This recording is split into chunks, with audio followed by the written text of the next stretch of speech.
Hello, everybody. Welcome into Sports by GSMC Podcast Network. I am your host, Jeremy Lapidus. Today is Thursday, December 5th. We have a huge show for you. We are going to start off, of course, with a preview of the Thursday night football game that kicks off in just about 10 minutes. We'll also get into some fantasy football starts and sits as a huge week for fantasy football kicks off with playoffs right around the corner before getting into a little bit of basketball talk surrounding the Lakers, who have skidded over their last couple of games, including a 40-point blowout last night to the Miami Heat, and more. But before we get into any of that, remember, if you would like to be an even bigger part of the show than you already are, all you need to do is go to gsmcpodcast.net. Or if you are on YouTube, you can use that super chat feature. If you do either of those two things, a message should pop up on the bottom of the screen for you, me, and everybody else around the world to see. If you do have a burning question about sports, anything at all that you would like to ask, go and throw that in the comments. Throw it in the chat. I will get to it as soon as I possibly can. I appreciate everybody so much for sticking around, talking some sports with me here on a beautiful Thursday, December 5th. But like I was saying, we're going to start off our show with the Thursday night football game, potentially the game of the week, a division battle between the Detroit Lions and the Green Bay Packers. This game has the Lions favored by 3 right now. This game is going to be massive. The Lions obviously coming into it off of a big win on Thanksgiving. Both of these teams having the same amount of rest, winning on Thanksgiving, each against the Dolphins and the Bears, respectively. The Lions had they both had comebacks chased against them. They both kind of did nothing in the second half. They kind of had very similar games, but when we break down where these two teams sit, the big X factor for this game is how the Lions, especially defensively, are going to be able to deal with the injuries that are plaguing them right now.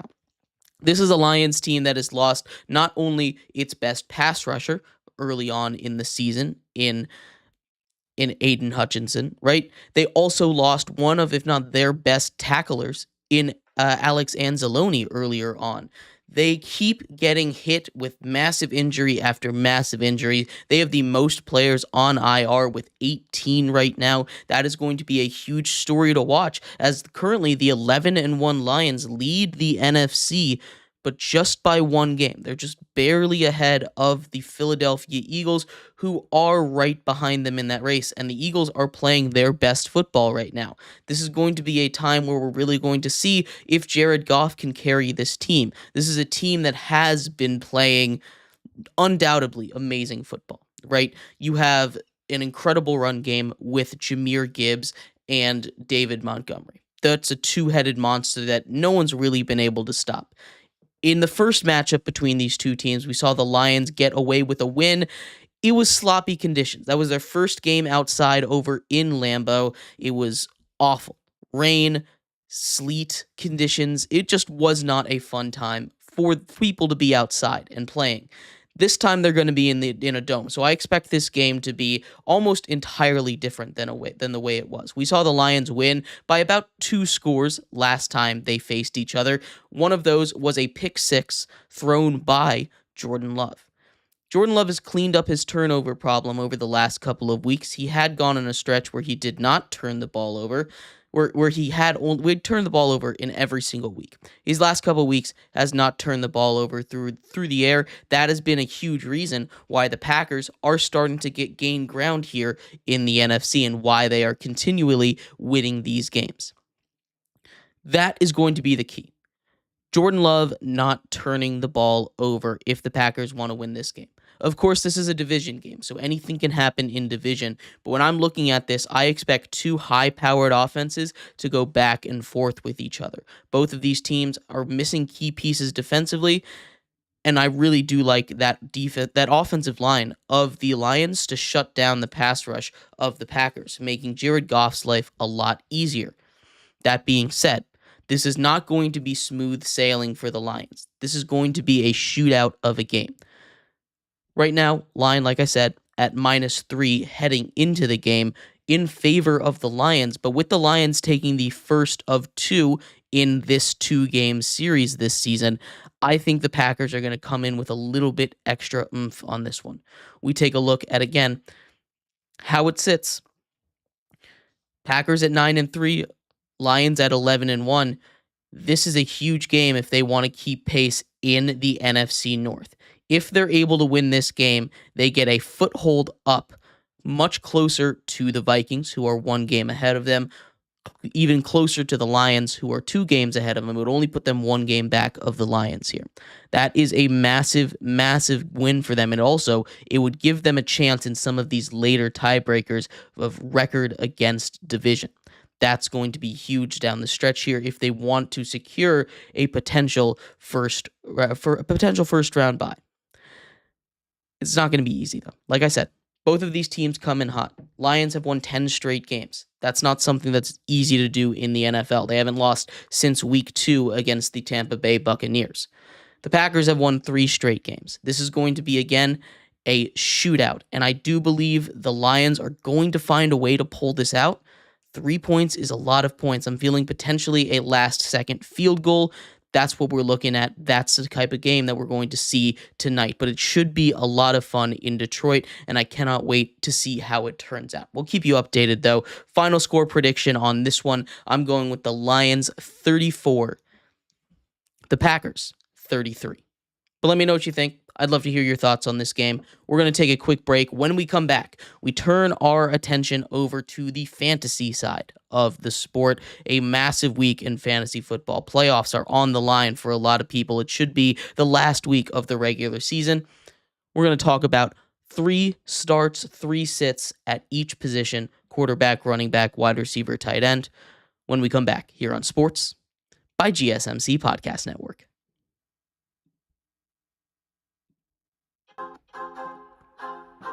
Feel like I'm losing my mind. Is everybody in the world blind? Please, Lord, give me a sign, a sign. I feel like I'm losing my mind.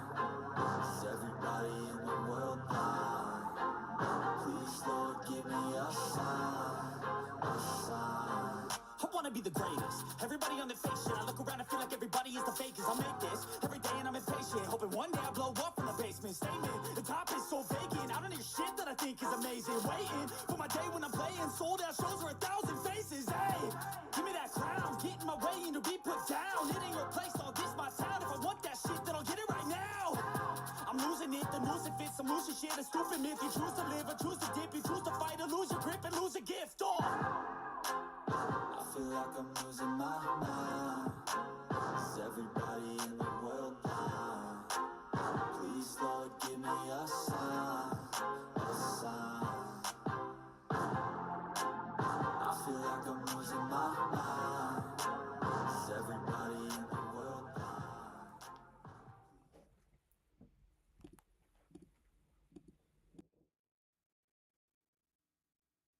Welcome back to Sports by GSMC Podcast Network. I'm your host, Jeremy Lapidus. Today is Thursday, December 5th. If you are just tuning in, we just finished previewing a huge matchup, potentially game of the week on Thursday Night Football between the Lions and the Packers, 2 top teams in the NFC. In this segment, we turn our attention to fantasy football. 3 starts, 3 sits at each of the 4 skill positions. We'll talk about that coming up in just a second. But before we do, remember, if you would like to be an even bigger part of the show than you already are, all you need to do is go to gsmcpodcast.net. Or if you are on YouTube, you can use that super chat feature. If you have a burning question about sports, anything at all that you would like to ask, go ahead and throw that in the comments. Throw it in the chat. I will get to it as soon as I possibly can. I appreciate everybody so much for sticking around, talking some sports with me here on a beautiful Thursday, December 5th. But like I was saying, we're going to get into some fantasy football here. It's been, again, a massive week in fantasy football. Might be round 1 of the playoffs. Might be the final week of the regular season. Either way, this is a must This is a week you have to win if you are in contention right now. This is a huge week in fantasy football. So we're going to go over some starts and sits. Starting at the QB position, I've got 3 starts and 3 sits. And just to clarify again, I'm not going to say start Josh Allen. That should be a no-brainer. We're not going to say start the best receiver, start the best quarterback. We're doing a little bit of these you might have questions about, guys. These RB2, RB3s, stuff like that. So starting off with the quarterbacks in no particular order, 3 guys I think should start this week. Will Levis versus Jacksonville. And he's a guy that's been up and down this season, right? He's had his fair share of bad. There is no doubt about it. But Will Levis coming into a matchup against the Jacksonville Jaguars this week, a defense that has been absolute paper thin. They should be able to shred them. Will Levis in recent weeks has been a much better quarterback. You take a look at the way he has come back since he has been injured. Now, he still hasn't been a world beater, no doubt about that.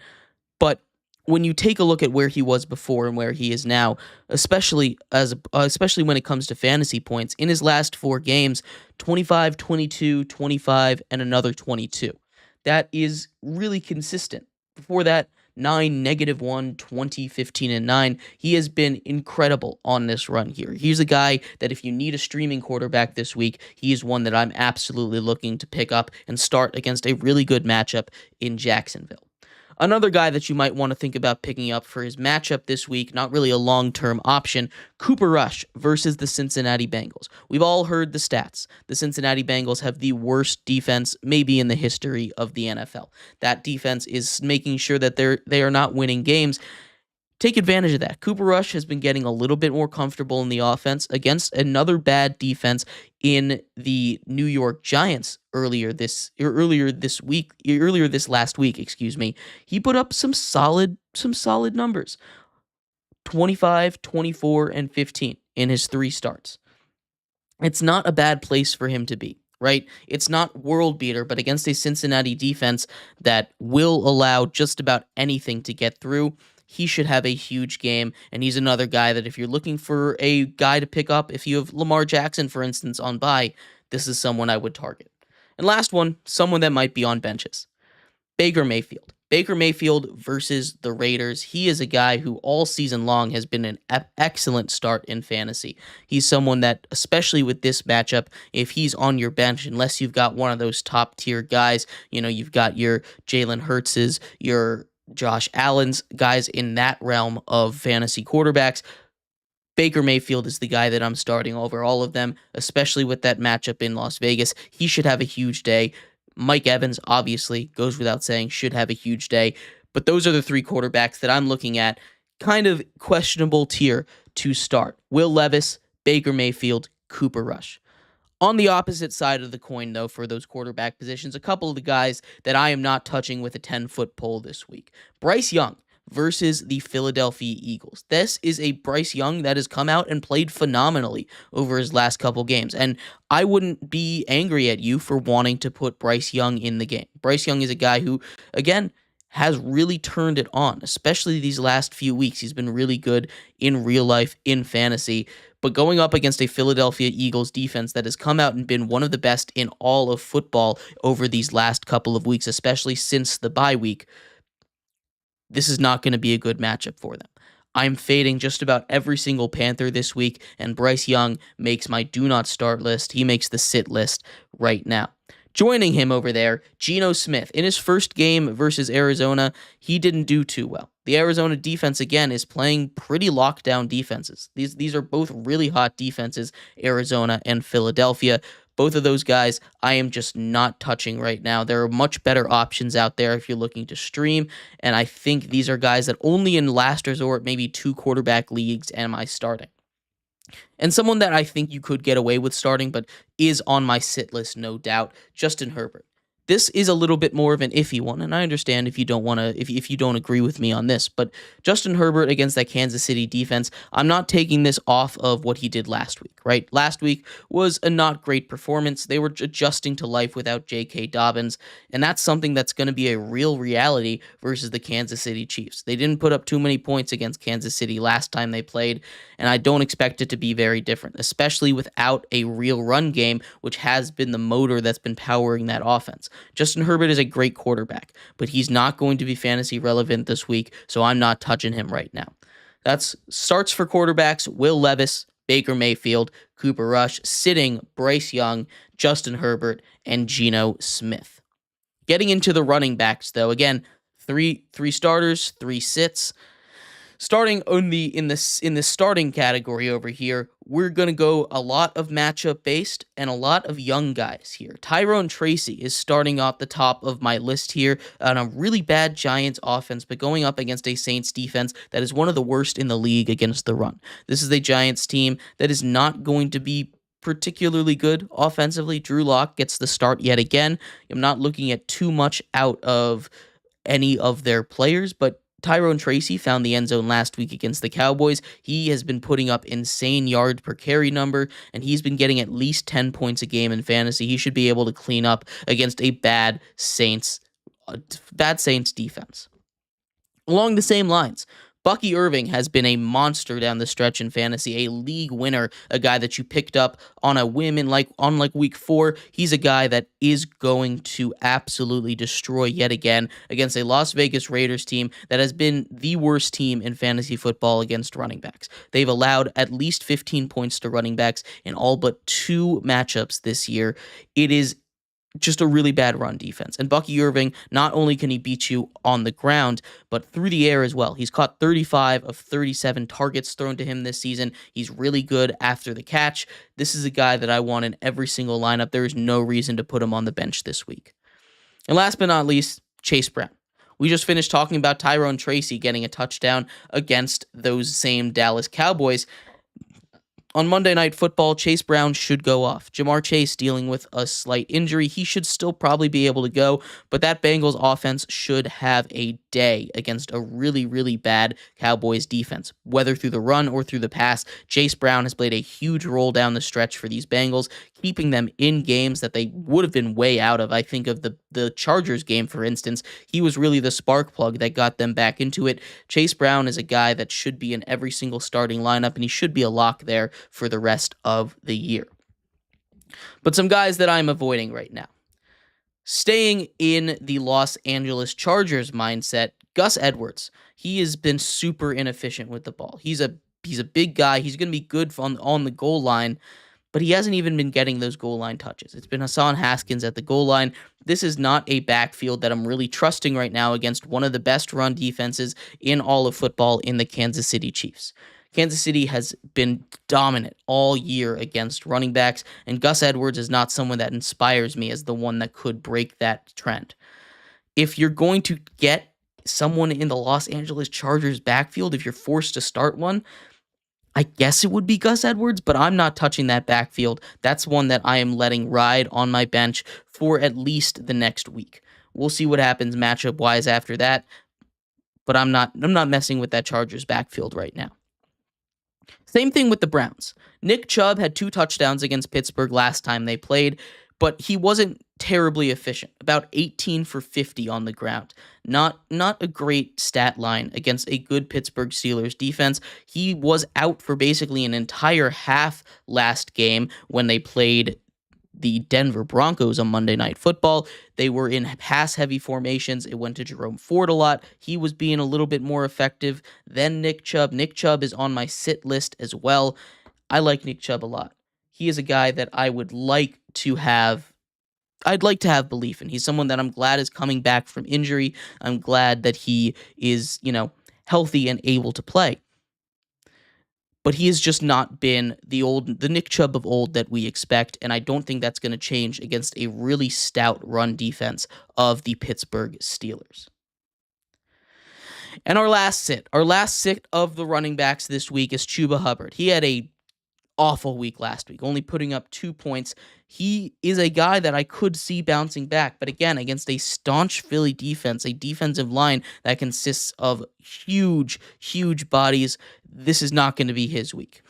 I think he'll be able to turn it around. I'm not worried about him in the future, but Chuba is a guy that I am avoiding, much like everybody in that Carolina offense this week. Getting to the wide receivers, they're always a toss-up here, right? Starting wide receivers, I'm going to start DK Metcalf. I want a share of DK Metcalf versus Arizona. I know that defense has been really good, especially through the air these last couple of weeks. I think that the Seahawks are going to have to air it out, and I'm feeling a touchdown or two from DK Metcalf this week. He should be able to overpower the matchups. He's getting healthy. I know JSN's been a huge part of that offense, but I think this is going to be a DK Metcalf game. Similarly, for a two-headed monster kind of wide receiver room in Philadelphia, Devonta Smith just logged a full practice. He's a guy that if he's playing, I'm putting in my lineup 300% of the time. He is amazing when he's gotten into games. He's just been a little banged up all season long. Against the Carolina secondary, that's very easy to exploit. He should have a huge day, both him and A.J. Brown, but you're playing A.J. Brown anyway, so he's not meeting the criteria to make this list. And the final one, I know I kind of talked bad about the Giants earlier on in this segment, but Malik Neighbors makes this list on volume alone. Especially if you are in a PPR league, I'm starting Malik Neighbors. He's a guy that is a glutton for targets. He's getting double-digit targets every single game, and that should not change with Drew Lock under center. We saw him get peppered with targets against the Cowboys. That's going to happen against a bad Saints secondary. He's a guy that I'm putting in all of my fantasy lineups this week. But the guys that I'm avoiding, Drake London against a good Minnesota Vikings defense is someone that I am avoiding this week. Kirk Cousins, we don't know the state of him. This kind of feels like a Kirk bounce back game, but that's just going off vibes, and really that's not how we like to do our analysis. If we're looking at it right now, Drake London has struggled not just because of him, but because Kirk Cousins has struggled over the last basically month of football. This is not a guy that I feel comfortable relying on, and if you have a better option out there, Drake London is not someone that I'm happily throwing into lineups right now. Parker Washington, just coming off of a huge game last week against Houston, is not sustainable. I will just come out and say that. You look at the 12 targets that he got last week, he has 13 targets the rest of the season. This is not a sustainable guy. He's worth a pickup if he's on if he's on the waiver wire in case something happens again. But if you're counting on him big this week against a matchup with Tennessee, that their corners are honestly pretty solid, it's not going to be there. And I would not trust Parker Washington right now over just about anybody. And the final receiver that I'm staying away from is Jalen Waddle. And this one might seem a little weird. He's been producing a little bit more with Tua back, but he had a bad game in Green Bay. You have Jonnu Smith, who's kind of taken over a lot of that receiving role. Tyreek Hill is going to command the ball. There's a lot of mouths that need to be fed. And against still a good Jets defense, they're going to try and run the ball a bunch because that's been the weakness of the Jets. I'm just not trusting Jalen Waddle this week. I don't think it's going to be a Waddle week. Doesn't feel like it this week. And finally, to the tight ends. 3 starters, 3 sits, starting with the starts.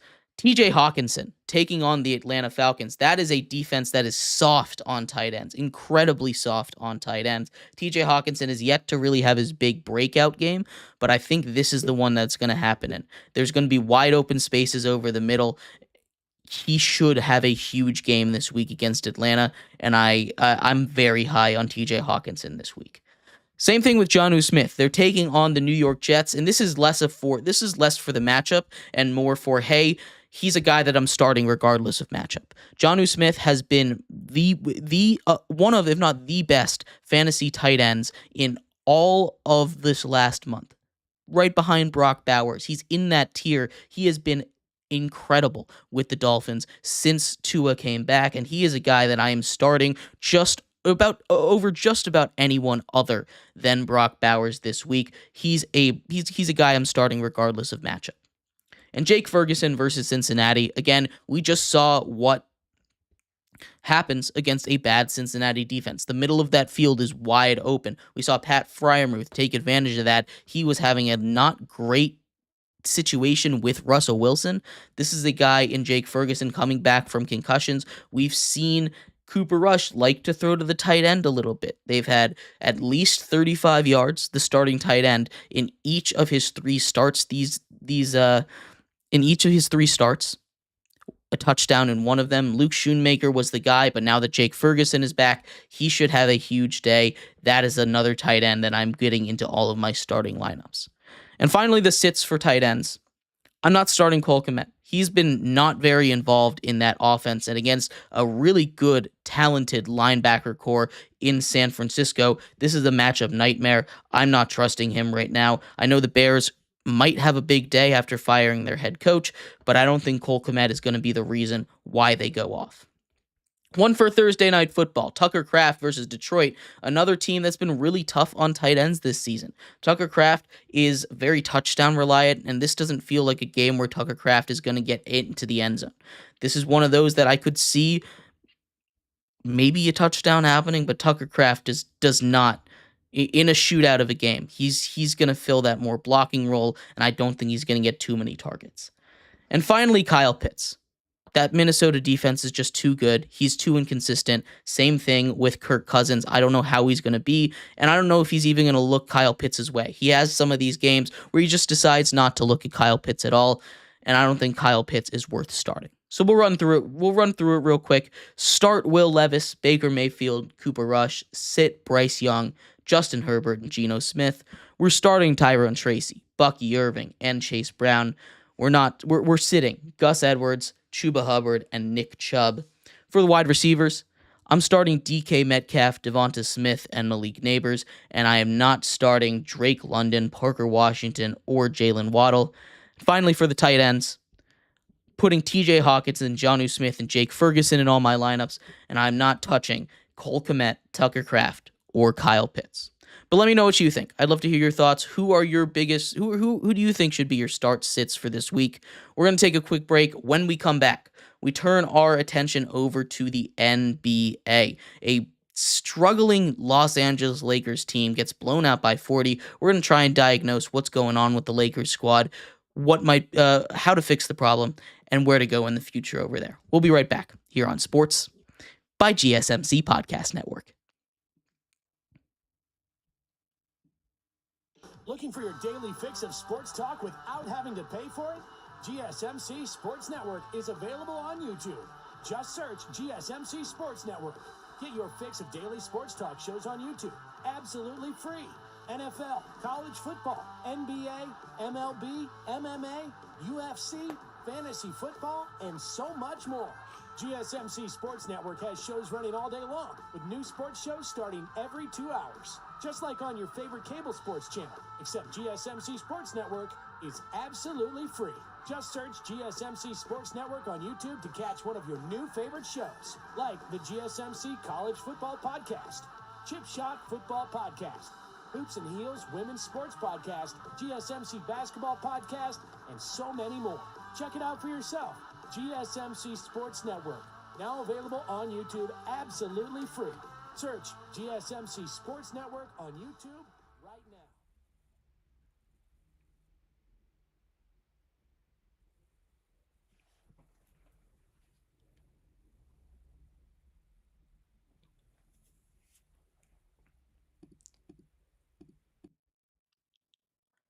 Welcome back to Sports by GSMC Podcast Network. I'm your host, Jeremy Lapidus. Today is Thursday, December 5th. If you are just tuning in, we just finished going over the fantasy football starts and sits for this week. In this segment, we turn our attention to the NBA, but before we do, quick update on Thursday Night Football. David Montgomery has found a way into the end zone as the Lions lead 7-0 after the first drive. Green Bay to get the ball back with 9:41 to go in the first. In this segment, like I said, we turn our attention to the NBA. But before we do, remember, if you would like to be an even bigger part of the show than you already are, all you need to do is go to gsmcpodcast.net. Or if you are on YouTube, you can use that super chat feature. If you do either of those two things, a message should pop up on the bottom of the screen for you, me, and everybody else around the world to see. If you do have a burning question about sports, anything at all that you would like to ask, go ahead and throw that in the comments. Throw it in the chat. I will get to it as soon as I possibly can. I appreciate everybody so much for sticking around, talking some sports with me here on a beautiful Thursday, December 5th. But like I was saying, we are going to get into a little bit of the Lakers' struggles here. Last night, the Lakers got absolutely destroyed by the Miami Heat, losing by 41, and they just looked like they forgot how to play basketball. Like the Monstars came in and took their talent from them. Anthony Davis finished with just 8 points. Abysmal performance for them. They have just not looked the same like they did at the beginning of the season, and a lot of it can be blamed on the way that the stars are playing, of the stars of that team are playing, right? LeBron James over his last couple games has been atrocious. His shooting has been the worst in his entire career. Time might be starting to catch up to him. In their last 10, they're 4-6, and they're slipping fast. They were once in the top half of the Western Conference. Now they're all the way down to 9th in the West. They're in a real situation where after failing to repeat in the NBA Cup, they didn't make it to that final challenge like they did last year. People are starting to point fingers, and I know it's early in the season. They're sitting, again, in 9th, just 4.5 games back of the first place team, so it's not like it's the end of the world at 12-10 right now. But people are starting to point the fingers because that's just how it goes in LA. And a lot of people I've been seeing are pointing the fingers at head coach, new first-year head coach, JJ Redick. And we could see that coming, right? When JJ got hired, it was a controversial move. They're saying LeBron hired his friend. He's not going to be good for the team. And there's no doubt about that this was going to be a either super successful pairing or there was going to be a lot of media fan blowback on it. Right? And it started off all good. They were figuring things out. The team was playing together. They had some kind of scheme, and people were saying, wow, he's going to be a great coach. And I still think he's going to be a good coach. I don't think the problems are with JJ Redick, but we've started to see it turn as the team has started to falter off a little bit. But the issue with this team is not coaching. And sure, some of it might be coaching. I'm sure JJ Redick, as an inexperienced coach, isn't making all of the right moves, but he's making some sound calls out there. He's not like afraid to be a coach, which a lot of people thought he would be afraid to be a coach for LeBron James. I have not seen that out there, aside from potentially the fact that LeBron wants to play 82 games, and that doesn't seem very sustainable, especially with the way that he's been playing of late. He seems like he's been able to coach these guys and, actually confront them about some issues that they've been having. The issue is not the coach. They've had 3 coaches in the last 4 years, and they've all basically had the same record. And that's something that I think needs to be rubbed into people's heads, pushed into people's brain.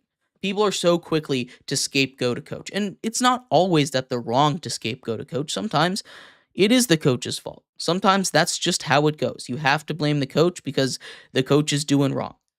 But just 22 games into the NBA season, already calling for a new coach's head is insane, especially when it hasn't even been a disaster. It's been bad at times right now, for instance, but it hasn't been an unmitigated disaster to the point where we point fingers and say they need to be fired. And I think people need to slow down, calm down. Teams go through stretches where they're just not winning basketball games. They will figure it out. They will recompose. I am not worried about where the Lakers are going to be. They'll find a way into at least the play-ins this season. And with LeBron James, you can never really count them out. Now, I know they were expecting more. I know they were expecting more out of the team this year, and we're kind of looking at a potential last hurrah for LeBron. I doubt this is his last year, but we're looking at kind of the end of his reign in the NBA, right? Time is passing him by slowly. All these other players, he's not a top 5 player in the league right now. He's still incredible. This is still a really great Lakers team, but they need to start to pull it together.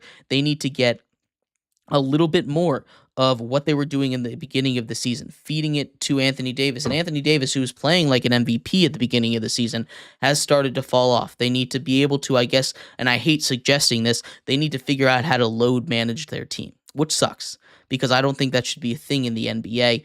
It's part of the reason why the NBA is the way that it is right now, right? With viewership harshly declining, there's only one way to fix that, and that is to subtract regular season games. You know, I know, we all know that's never going to happen. They're going to keep trying to add gimmicks like the NBA Cup, which I like, gets people to play, but it's also not going to change anything. The only way to fix this issue, the only way to get these games more competitive, more watchable, get more eyes on them, is to cut the number of games or add more teams, something along those lines. One of those is most likely going to happen soon. But this is a Lakers team that I think should be able to turn it around. I'm not too worried about them. They have LeBron, they have AD. They'll figure it out. But let me know what you think. What's wrong with the Lakers? When will they figure it out? Will they figure it out? I'd love to hear your thoughts. We're going to take a quick break. When we come back, we turn our attention back to the NFL. We have awards to check up on. Week 13 has come and gone, and we have some updates to where the awards stand for the NFL. We'll be right back here on Sports by GSMC Podcast Network.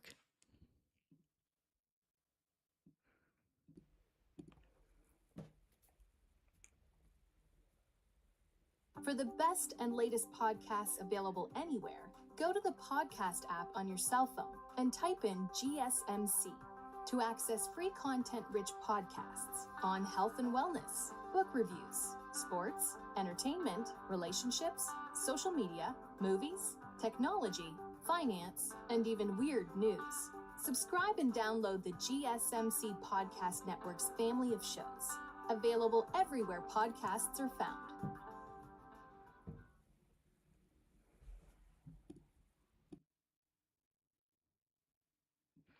Welcome back to Sports by GSMC Podcast Network. I'm your host, Jeremy Lapidus. Today is Thursday, December 5th. If you were just tuning in, we just finished going over a little bit of news in the NBA. The Lakers have been struggling after going down. After going down in 6 of their last 10 games, one of them last night, including a 41-point blowout at the hands of the Miami Heat.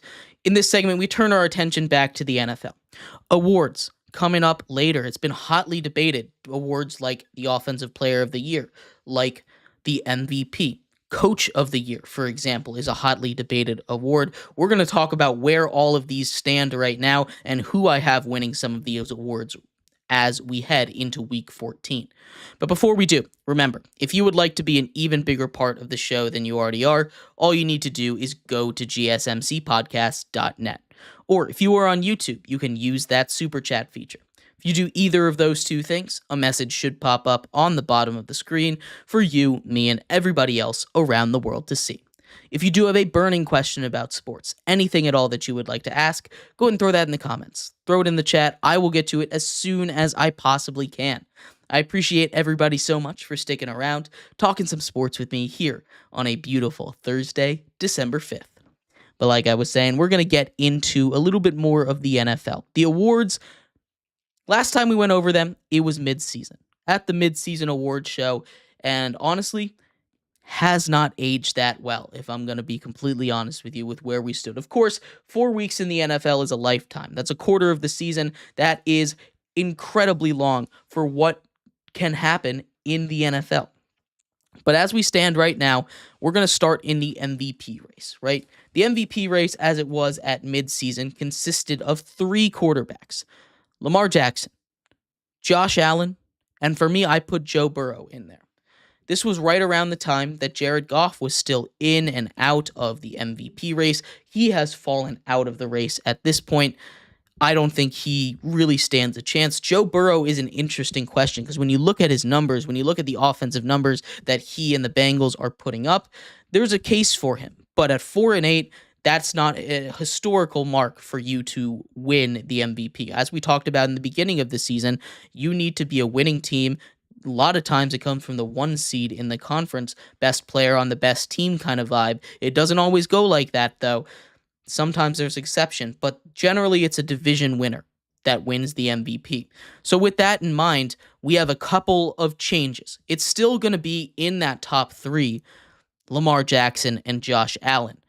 But there's a new third candidate, and a lot of you already know where this is going. It's Saquon Barkley. What he has been able to do for the Philadelphia Eagles is insane. He has made himself a true MVP case, not something you usually see. We haven't seen a non-quarterback win the award since Adrian Peterson did it back in 2012. He is making a real case. If you compare numbers, he's right on pace, if not better, than that Adrian Peterson season. He could break the all-time scrimmage yards record, the all-time rushing yards record this season if he continues the pace that he's on. It's not going to be easy to do. He's been playing out of his mind. He's been a closer for the Eagles, who are one of the hottest teams in all of football. But if there's going to be someone to do it, there's a real case.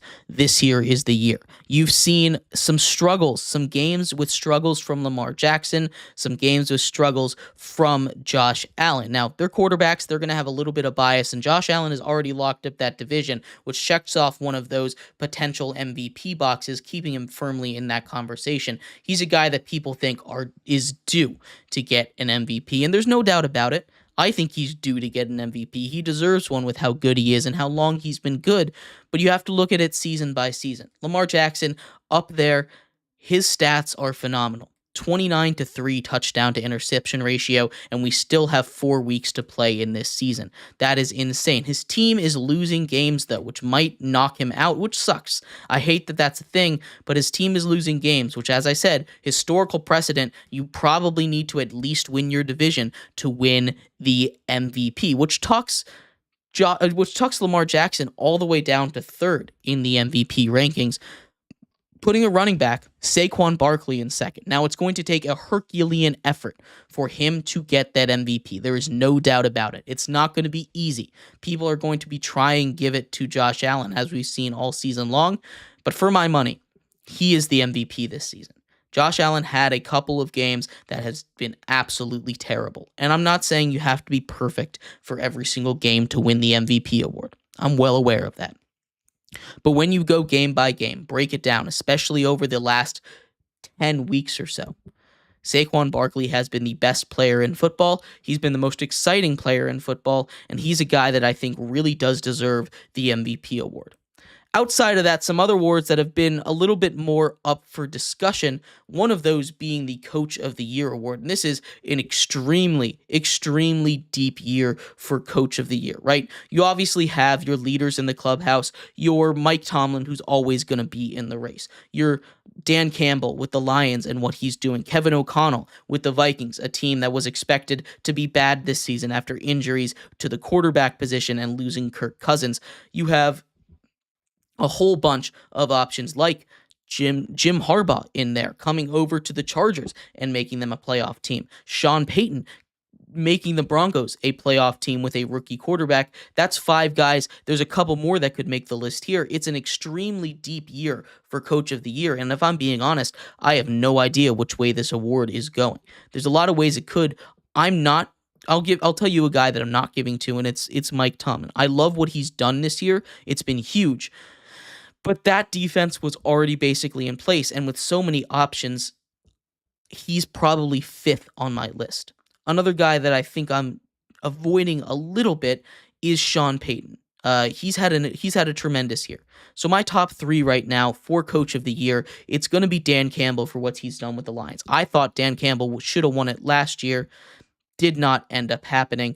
We're also looking at a guy in Jim Harbaugh that I think should get a lot of love, and Dan Quinn should get a little bit as well. But I'm leaning towards Dan Campbell to get it. He's been incredible as a head coach. He built a great staff. His team, 10 straight wins. That's incredibly hard to do in the NFL at any point for any team, and it's super cool that he's changed the culture of the Lions completely around. This is a guy that I think deserves to win Coach of the Year. I don't know how he has not yet.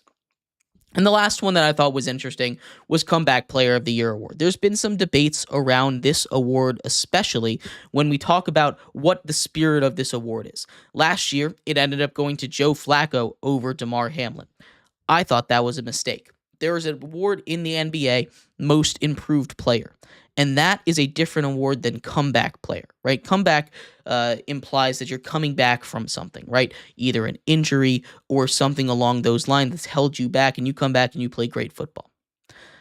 Most improved is a different award. And if you want to treat it like a most improved player award, we're talking much different discussions. We're taking a look at a lot different guys than are currently in it. So they're still trying to treat it like comeback from injury, because when you take a look at the guys that are at the top of the odds list for the comeback player of the year award, we're looking at guys like Joe Burrow coming back from injury, Kirk Cousins coming back from injury. You have Aaron Rodgers was up there for a little while. It should have been J.K. Dobbins. This was his year. This was his award. And then he goes down for injury on the IR, which somehow takes you completely out of conversation, even if he will be back and has played most of the season. So now it's just a toss-up. Joe Burrow is going to be in there as well, and I think this is his award right now. You take a look at the number. He's not going to win MVP, but he deserves to be awarded for something. I think Joe Burrow is your comeback player of the year award. It's going to be interesting, though. I don't know if they're going to give it to a player that makes the playoffs, if it's going to be on success-wise or just numbers. But I think Joe Burrow is the guy that wins that award. Outside of that, everything else has been kind of the same. Nothing much else has changed. We've still got a pretty much two-horse race in the Offensive Player of the Year. The Offensive Rookie of the Year is going to be an interesting one. I think it should go to Brock Bowers here. Now, I understand he's not a quarterback, but he is the only rookie that's playing at an all-pro level right now. Jaden Daniels, well, he's been awesome. He's won 8 Rookie of the Week awards. That is something to keep track of. The voters that give out the awards in week, they're not all the same voters, but you kind of get a mindset for how the voters are thinking. It's an interesting thing. It's probably going to go to Jaden Daniels. He jumped off quickly, and the Raiders have been really bad this season, so there's not a lot of attention on Brock Bowers. But what Brock Bowers is doing, he's currently 4th in the league, the entire league, in receiving yards. He's going to break records for receptions, for receiving yards as a rookie, not just a rookie tight end, but as a rookie. He's already on pace to have the best rookie tight end season since the turn of the 2000s. It is incredibly impressive what he's been able to do on a Raiders team that, mind you, has flip-flopped and flip-flopped again between quarterbacks. This is not an easy thing to do when you're constantly having to build a rapport with multiple different guys back there. He's been great. He is my Rookie of the Year, and I don't know why other people are refusing to admit it. But that's where we stand right now in the NFL awards. Let me know what you think. Who's winning all of the NFL awards, the big 5 or 6? I'd love to hear your thoughts. We're going to take a quick break here. When we come back, some news surrounding Bill Belichick. Where might he go this next season after taking a year off from coaching? One of the best coaches of all time. We'll see where he might go. We'll talk about that next, coming up on Sports by GSMC Podcast Network.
Welcome back to Sports by GSMC Podcast Network. I am your host, Jeremy Lapidus. Today is Thursday, December 5th.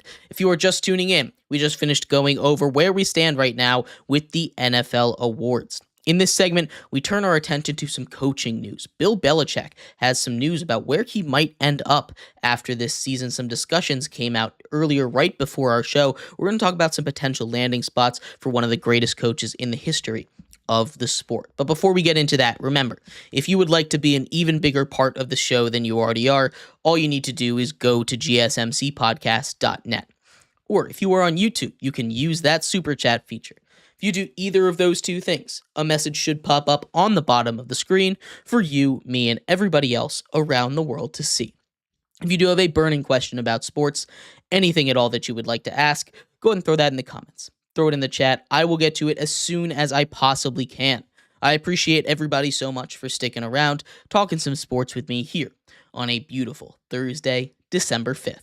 But like I was saying, we are going to get into our final segment of the show, a little bit about Bill Belichick. A report came out today, right before our show, that Bill Belichick was talking to University of North Carolina, about an open vacancy. Could we see Bill Belichick go to college football? It's a much different world in college football now that NIL has entered the picture. I'm not sure exactly if that's what he wants to do. Now, I'm not in his brain here, and obviously, I expect him to get an offer in the NFL.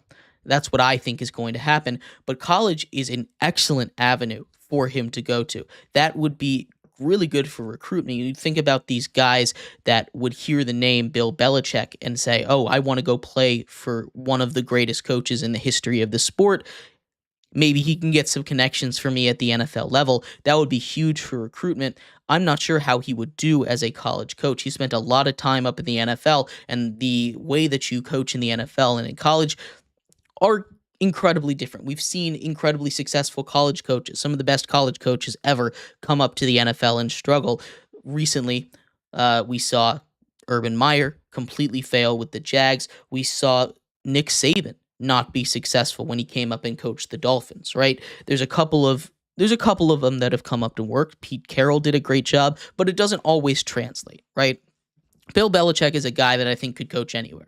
I'm not worried about that. But when you look at some of the openings in the NFL, I think they might be a little bit more enticing to him, right? He's so close to breaking the all-time coaching wins record. I just don't think he coaches his last couple of years in college. Maybe it's a quick stopover, but a team that really, really shouts Bill Belichick to me this offseason is the New York Jets. Right, the New York Jets are a team that if you are a smart coordinator or position coach that has an eye on a head coaching position and you're young, you do not want to attach your wagon to. That is a ship that is in the midst of burning and sinking to the bottom of the sea. That is a place you go if you are an old coach, a coach that has retired, already has a legacy, and just says, hey, I'd like to get back in the game and try and fix this dumpster fire, try and patch the leaks that are going on. That feels like a place that you only go if you are a old coach, not a young coach trying to kick off your career. I think that would be a huge mistake. Now, I don't know what the Jets are looking at here. Maybe they want young blood to come in and completely restart. If they want to completely restart, maybe that's where you go. But if they want to just push forward with this Aaron Rodgers team for one more season, like I think they're going to do, like I think they should do, you're looking at guys like Bill Belichick, like Rex Ryan. I've heard his name be thrown around. And I think Bill Belichick is the guy going to the Jets after he spurned them earlier on in his career, just to coach one more year or two, get Aaron Rodgers in there. Maybe they're able to make something special happen. But let me hear your thoughts. Where do you think Bill Belichick is going to go? I'd love to hear your thoughts on that. But thank you, everybody, so much for tuning in to today's episode of Sports by GSMC Podcast Network. I've been your host, Jeremy Lapidus. We will be back tomorrow talking game picks, NFL, college football, as we get ready for championship weekend. We'll talk about everything, that, and more coming up tomorrow. I'll see you then. You all have a good one. Bye-bye.